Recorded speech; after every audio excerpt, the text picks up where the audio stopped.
and baseball in the spring, and worked as a lifeguard during the summers. The competitive spirit is a natural part of who I am. I don't like to lose, and death, my adversary, doesn't play fair. Death took Hannah from me, from all of us, too early. She was the most vibrant, joyful, loving woman I have ever known. I've been floundering ever since.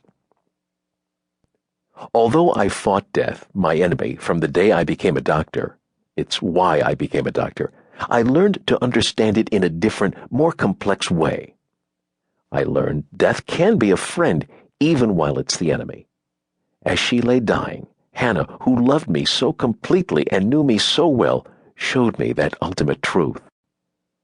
A year's time has given me the perspective to realize I did my wife a disservice.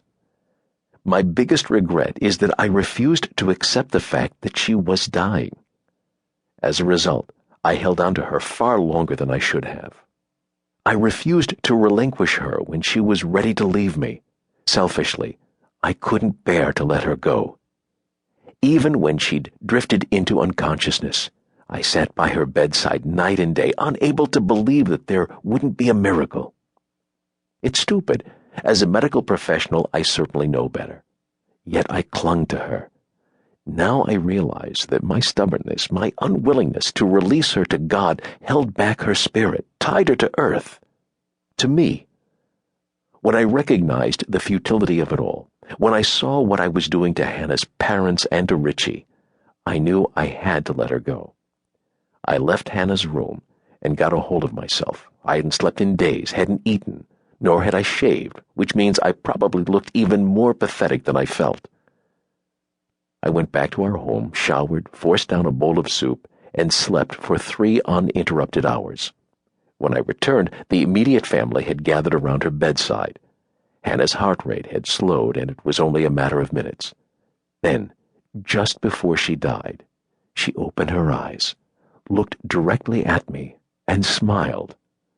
I held her hand and raised it to my lips as she closed her eyes and was gone.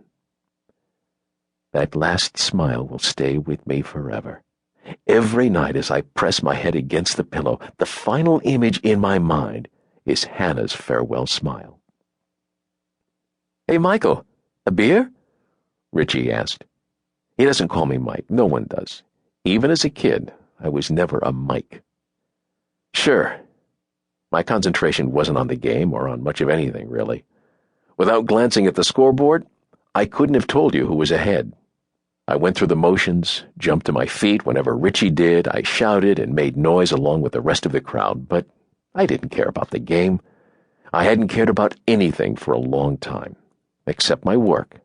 That had become my salvation. "How about dinner after the game?" Richie asked as he handed me a cold beer a few minutes later. I hesitated.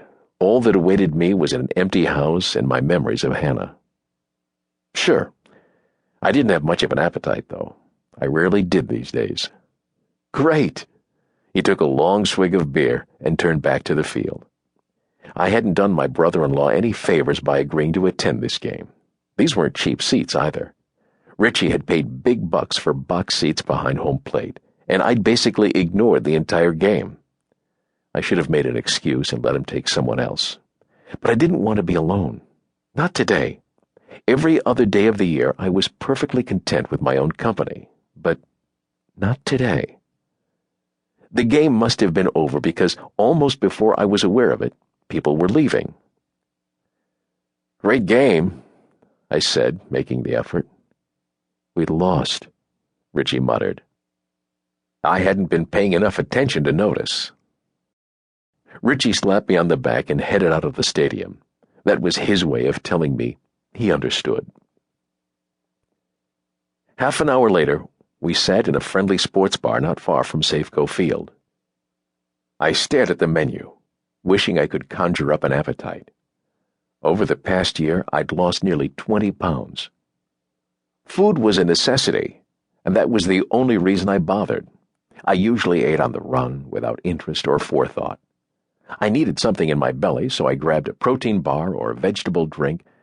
It served the purpose, although I derived no pleasure from it.